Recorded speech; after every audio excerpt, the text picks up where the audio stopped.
आप देख रहे हैं लखनऊ दर्पण न्यूज, सच्ची और अच्छी खबर। आप देख रहे हैं लखनऊ दर्पण न्यूज इंडिया की सच्ची अच्छी खबर। देखने के लिए सब्सक्राइब जरूर करें। खबर अच्छी लगे तो लाइक कमेंट करना ना भूलें। आपको ले चल रहे हैं भारत बंदी के दिन।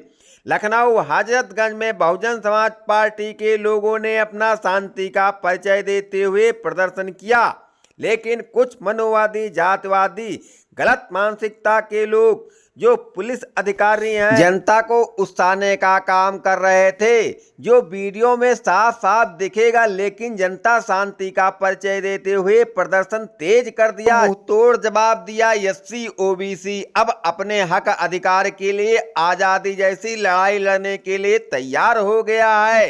अलग अलग जगह अब भारत बंद में सपा, भाजपा, कांग्रेस, अन्य पार्टियों ने समर्थन किया। आगे देखते रहिए सारा नजारा।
हमें शेर बनाया